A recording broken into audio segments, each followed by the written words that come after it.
반갑습니다. 타임 레버리지. 시간을 들여 막대한 수익으로 치워낸다. 수요일입니다. 오늘도 힘차게 좋은 하루 보내셨으면 좋겠고요. 그러면 함께 성장해 주심에 대단히 감사드립니다. 천천히 시작해 볼까요? 최근까지 암호화폐 시장 너무나 무서운 조정이 있었어요. 그쵸? 혹시라도 조금 더 빠지게 된다 하더라도 저는 절대 흔들리지 않습니다. 아직까지는 완연한 상승, 바나나 존이 남아있다라고 보고 있거든요. 그 부분의 일환으로 전 바이낸스의 CEO죠. 이 창펑자오가 본인이 2021년에 게시했던 트위터를 최근에 리트윗했어요. 이거는 지금 12월 5일 기사거든요. 최근에 비트코인이 10만 달러 갔다가 조정이 좀 세게 왔었잖아요. 알트코인들은 뭐 10% 넘게 좀 빠졌었잖아요.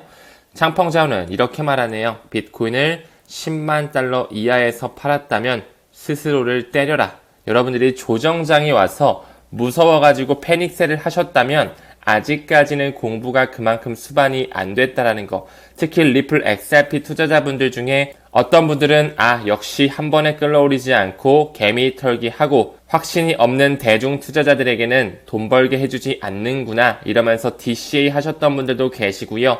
공부가 수반되지 않으신 분들에게는 패닉셀을 하면서 무서워서 코인 투자 못하겠다라는 식으로 시장을 떠나가셨겠죠. 여러분들이 지금 암호화폐 시장에 들어왔다라는 건 정말 고난이도의 시험장에 들어왔다라고 생각을 해주셔야 되고요. 공부가 수반되지 않으시면 안 됩니다. 그 공부가 수반된 사람들만이 DCA라고 하는 달러 코스트 에버리징, 분할 매수를 꾸준히 하실 수 있을 겁니다. 제가 과거에는 일주일에 한 번씩 10만원, 20만원씩 샀거든요. 뭐 화요일에 사든 수요일에 사든 그거는 제 선택이었겠지만 일주일에 한 번씩 사다가 올해 들어서는 제가 하루에 한 번씩 그냥 사고 있어요. 그렇다 보니까 뭐 XRP가 2,000원대로 잠깐 가든 3,500원을 하든 3,100원을 가든 나는 그냥 하루에 20개씩 모은다. 나는 그냥 하루에 30개씩 모은다.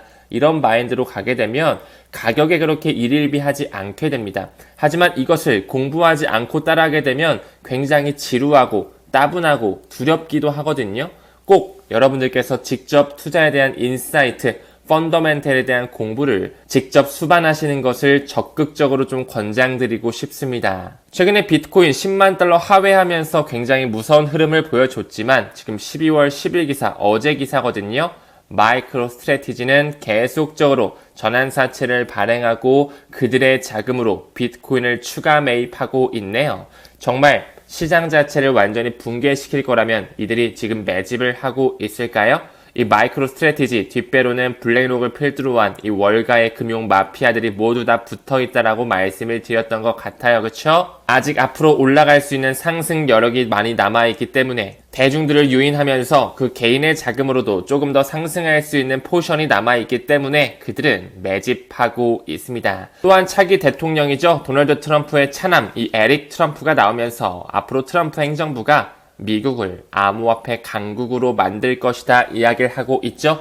지금 슬슬 백악관에서도 블록체인과 AI를 필두로 한 사업 총괄부서 크립토 차르가 생성이 됐고 그 안에는 데이비드 sak스 전 페이팔의 최고 운영 책임자가 들어갔으며 과거에 리플을 옹호했던 발언이 있었고 지금까지 이어왔던 미국의 반암호화폐적인 그런 불확실성으로 많은 사람들이 피해를 입었다. 이제 슬슬 규제를 잡아갈 것이다. 이런 포부를 이야기했었죠. 지금 우리가 투자하는 비트코인, 이더리움, 리플을 필두로 한 메이저 알트코인들 있잖아요. 시가총액 상단에 있는 코인들. 규제가 들어오면 들어올수록 트럼프 행정부에서 암호화폐를 받아들인다고 했을 때 더욱더 큰 유틸리티를 가져갈 수밖에 없습니다.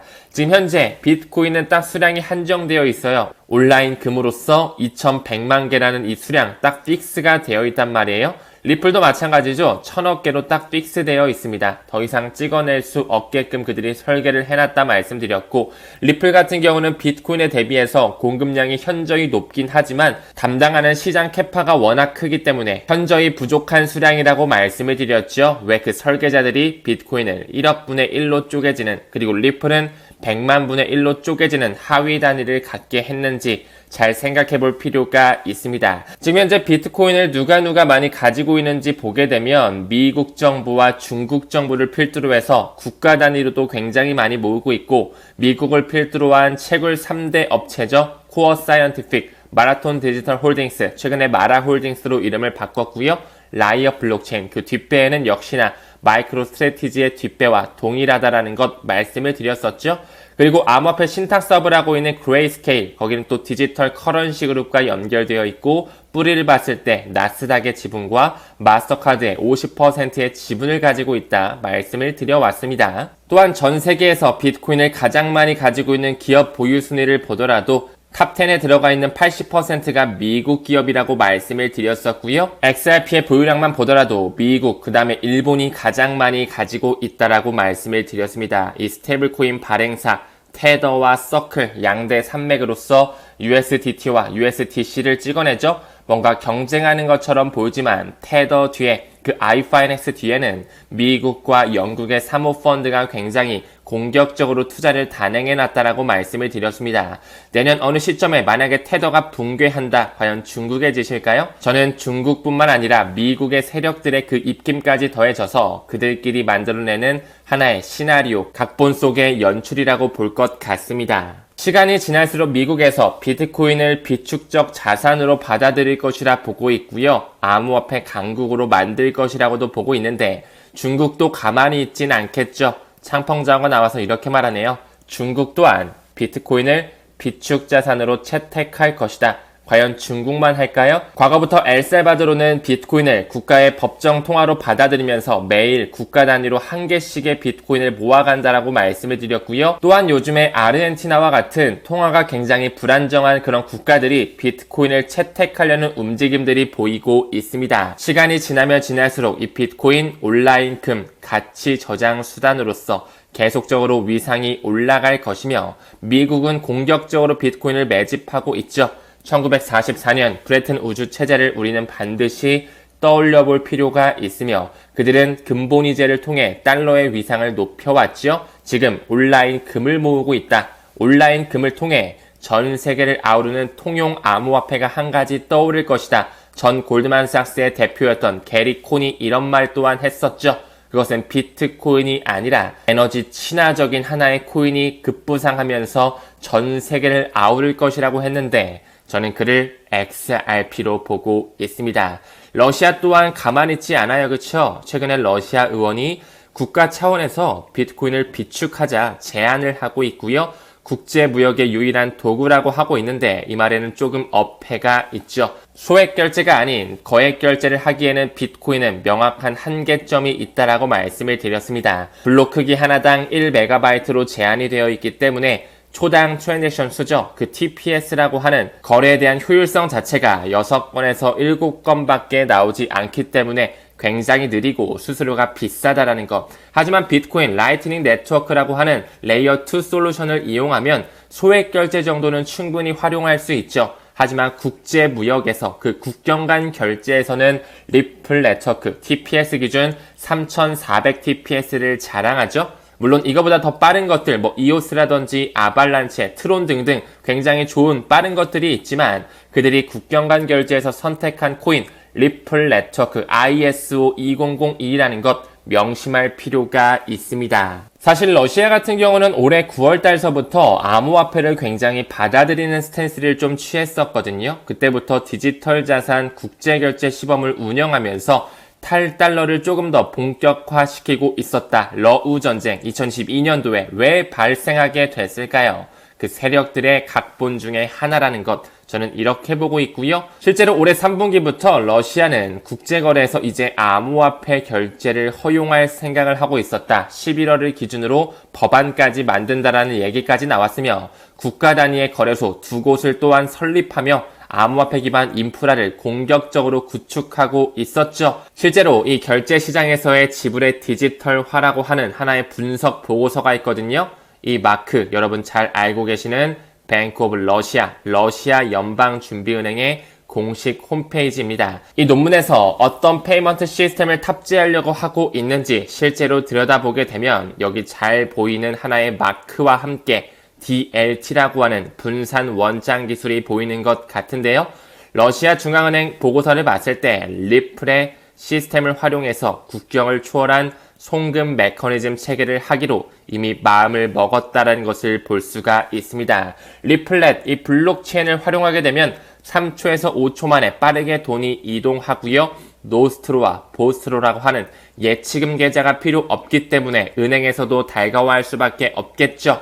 어떤 통화를 보내든 상관없습니다. 뭐 달러를 보내든 유로화를 보내든 엔화를 보내든 위안화를 보내든 그냥 리플렛 위에 얹어가지고 XRP가 수수료로 소각이 되는 거겠죠. 그 보내진 XRP를 다시 그 자국 통화로 바꿔주기만 하면 된다라는 거. 시간이 지나서 스테이블 코인 시대가 오면 어떻게 될까요? RLUSD가 더욱더 적극적으로 쓰이면서 빠른 결제를 만들어낼 수가 있겠죠. 하지만 달러에 대한 패권이 점점 무너지고 있기 때문에 게리 콘이 이야기한 것처럼 시간이 지남에 따라 스테이블 코인이 아닌 CBDC, 더 나아가 전 세계를 아우르는 통용 암호화폐가 하나 탄생하게 될 건데 어떤 친구가 될지 잘 지켜보셨으면 좋겠습니다.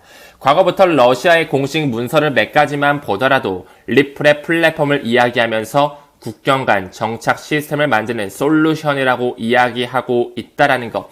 이 XRP를 활용하면서 법적 통화를 완전히 옮겨버릴 수가 있다라는 것이겠죠. 이 리플 네트워크가 활용된다라는 것, XRP가 0.00001 XRP씩 소각되면서 거래가 이루어진다라는 것. 이미 XRP는 통화라는 것, 증권이 아니라는 것 또한 러시아뿐만 아니라 유럽권, 영국에서 인정하고 있습니다.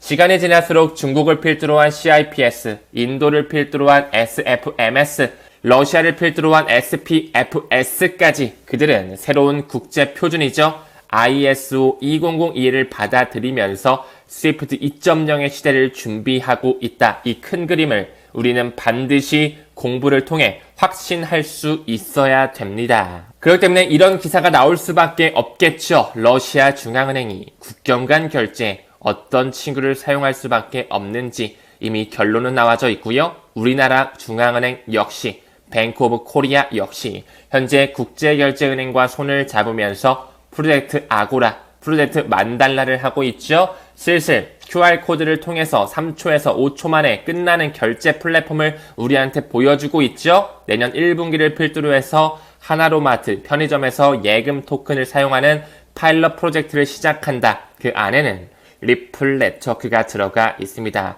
왜 과거부터 이 크리스 블럼 블록체인 및 암호화폐 기업가가 ISO 2002의 중요성과 국경 간 결제를 통해 리플이 활용된다라는 이 결론을 도출하고 있는지 우리는 더더욱 확신하면서 DCA 기회로 지금 이 시장 상황을 받아들여야 된다고 생각을 합니다. 다음 기사 봤을 때 스마트머니 투자자들이 페페에 대해서 추가 상승에 배팅하고 있네요. 페페가 최근까지 꽤 많이 올랐었어요. 그쵸? 그럼에도 불구하고 고래들의 보유고가 급증하고 있다. 세력들은 모아가고 있다라는 것이죠. 지금 현재 밈코인 섹터에서 대장격은 뭐가 있죠? 1번 도지코인이 있겠고요. 2번 시바이누가 있습니다. 단순한 밈코인이 아닌 기득권들이 선택한 포트폴리오 분산하기에 굉장히 좋은 코인이라고 말씀을 드렸는데 저는 개인적으로 도지와 시바를 이어서 세 번째 밈코인 섹터의 대장으로 떠오를 수 있는 하나의 후보군 페페라고 좀 생각을 합니다. 왜? 그 기득권들이 어느 정도는 선택을 했기 때문이죠. 여러분 잘 알고 계시는 벡트 인터컨티넨탈 익스체인지가 만든 하나의 암호화폐 플랫폼이라고 말씀을 드렸고 마이크로소프트가 붙어있다, 스타벅스가 붙어있다, 보스턴 컨설팅 그룹이 붙어 있으면서 그들끼리 진행하고 있는 암호화폐 커스터디와 플랫폼을 지금 벡트라고 해서 새롭게 만들었고요. 최근에 트럼프 미디어가 인수한 해 만에라는 이야기로서 벡트의 주가가 160%에 육박한 수준 엄청나게 올랐거든요. 이미 인터컨티넨탈 익스체인지가 만들었다는 것 자체가 기득권 중에 기득권이라고 봐주시면 됩니다. 그들은 뉴욕의 증권거래소, 세계 최대 증권거래소를 소유하고 있기도 하죠. 최근에 여기 나와 있는 것처럼 9개의 새로운 코인을 추가하면서 인덱스 지표로 활용하고 있거든요. 어떤 코인이 들어갔는지 잘 보시길 바라겠습니다.